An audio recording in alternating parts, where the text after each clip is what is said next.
The Supreme Court has just issued an opinion on an important case. It involves immigration. It was the U.S. versus Texas. It has to do with the Texas going up against the Biden administration on a policy that basically blocked a lower court's ruling when it comes to who is let into this country. CNN's chief legal analyst Laura Coates is joining us now. Laura, can you explain first what this case is all about and why it is so impactful? This is a really important decision because it really talks about, and we're still waiting to see what the ultimate conclusion is, Sarah, but this case is really about prioritizing who can be deported and who is not. Remember, ICE is charged with the expectation that they will carry out enforcement orders about somebody to be deported. The question is, are they going to prioritize all the people who are in this country unlawfully, or do they have to abide by a certain criteria? Should they be focusing on somebody who is a convicted criminal of some respects, or somebody who's engaged in unlawful behavior? Is it enough just to have that? But we have the news right now and the actual holding. Let's go back to you and figure out a little bit what the court has said, and we'll talk about it. Yeah, let's get over to Jessica Schneider. She's been getting straight from the decision and has more information from us. Jess, tell us what you see and what you hear and what we know. This is a broad win for the Biden administration. Basically, the result here that immigration guidelines that they had tried to put into effect back in 2021 that have been blocked by the courts, they can now go into effect. This was an 8-1 ruling. This decision written by Justice Brett Kavanaugh. Basically, what they're saying here is that the attorneys general in Texas and Louisiana, they had sued to block these guidelines from going into effect. The court here now saying that they just don't have the standing, the legal right to sue, saying it quite simply here, saying that in some, the states have brought an extraordinarily unusual lawsuit. They want a federal court to order the executive branch to alter its arrest policies so as to make more arrests. But federal courts have not traditionally entertained that kind of lawsuit. So basically here, the Biden administration was saying, look, we have to put priorities on what people we detain and arrest at the border. That was something they tried to do more than 2 years ago now. And they basically said there were 3 categories of people that they would prioritize to arrest and detain. They said those who are a danger to national security, those who pose a threat to public safety, and those who are a threat to border security. They wanted to prioritize detaining and arresting those people. But attorneys general from Texas and Louisiana, Republicans, they stepped in to sue, saying that this would violate federal immigration law. They say federal immigration law doesn't allow for prioritizing in this way. This is a lawsuit that has been going on for several years now, but the guidelines have been on hold. The Biden administration have not been able to put the priorities into place. But today, the Supreme Court clearing the way for those priorities to go into place. So, guys, this is a big win for the Biden administration that has often faced headwinds with this conservative court. And they have faced many challenges from Republican attorneys general across the United States trying to block their immigration policies. But now the Biden administration coming out on top, allowed to put these priorities and guidelines into play. All right, Jessica Schneider, thank you so much for that update. We have now learned the Biden administration is coming out on top here. It's about the immigration rules. Let me ask you, Laura Coates, and bring you back in here. When they say something to the effect of, there is no legal basis for this, is this really a states' rights issue versus the federal government's? This comes down to what's known as standing, which is a topic that many people might think is something that is not as important, but it is crucial in any Supreme Court case. The question of standing essentially is, do you have a right to come before the court and ask for anything? Is your claim of harm speculative? Is it hypothetical? Is it concrete in some way? They don't want to be hypothesizing with people who think, hey, I might one day have an issue, so I'm going to raise this right now. Politics comes into play with standing issues of an area of this sort. We know immigration is a very hot button issue. And one of the claims that was being made is that there was a prospective harm if the Biden administration through ICE was able to prioritize only those who had committed crimes or the categories Jessica laid out for us, then there might be the instance when somebody who was detained would be released and might go on to either commit a crime, or they might receive public benefits of some kind, or any number of stereotypical notions about what somebody might ultimately expect to do. The court said in this case it's not concrete enough for us to have this, because if we were to indulge everyone who said they have a perspective but not a concrete harm, every person and every entity might be able to then challenge immigration policy more broadly.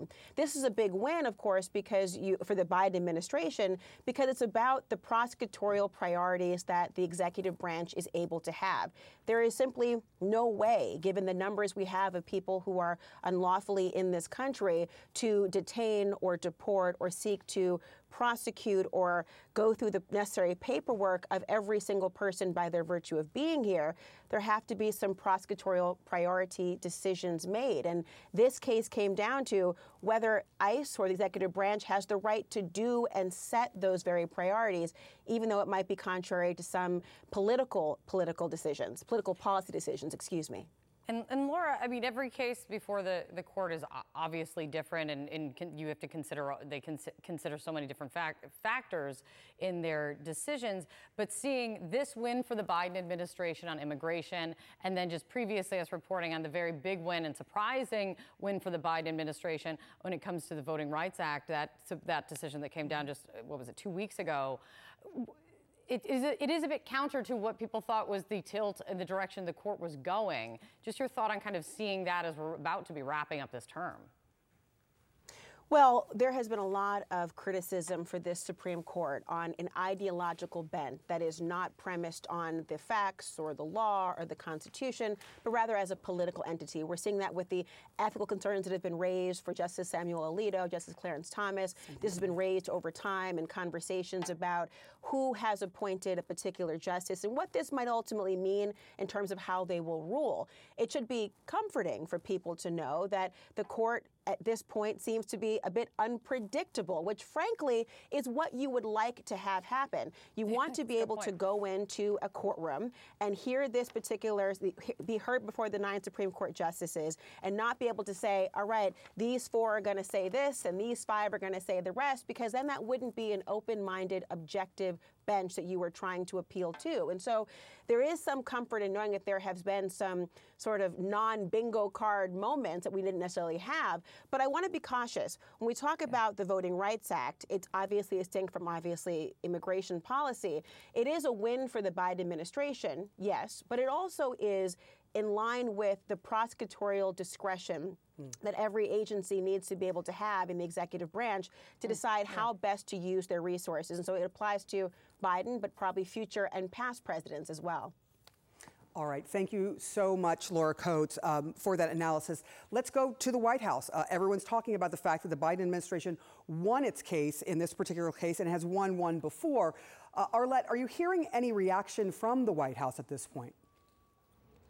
Yeah, well, a White House official just moments ago told me they're feeling good about this decision from the Supreme Court, ultimately because it allows them to continue to implement their immigration enforcement policies. Look, they had been facing these challenges from the Republican states, and this official noted that this is just the latest challenge that was shot down. They have really been trying to argue that they needed to have this prioritization when it comes to immigration, deportation enforcement at the border. And it comes at a very complicated time for the White House when it comes to immigration overall. Of course, it is a very hot topic when you think about the number of Republicans who have tried to wage attacks at the White House when it comes to immigration policy. So they are seeing this decision today as a win. We are expecting at some point to hear a bit more later from the White House and potentially Department of Homeland Security as well. But they are feeling good as the Supreme Court ruled in their favor, saying today that those Republican states didn't have standing to challenge these rulings. Arlette, because I was going to ask you kind of what this decision could mean and what does it do for the Biden administration in terms of the crisis at the border, also in the midst of a re-election campaign. You called it coming at a complicated time. Could not say it better myself, because there's no prospect of there being any movement to kind of actually have a comprehensive strategy coming from Congress, which is one who has the responsibility of actually of figuring out immigration policy. So what could this mean for Biden, for the border crisis and also what he will now use if he can use this to run on? Well, I think for the time being, it just allows them to keep the status quo, allow them to continue on with the immigration enforcement that they have put in place. But since the lifting of Title 42, you know, officials will be quick to point out that those border crossings have actually decreased after that there had been a lot of talk about how the issue at the border would be much more difficult, much more challenging. But certainly, you know, the White House, they continuously try to make this contrast that they are trying to take steps to stem the flow to the border, whether that's trying to address migration issues down in Central America at the root of the problem, and also when it comes to their border enforcement. Of course, immigration likely will be an incredibly hot topic heading into the 2024 campaign.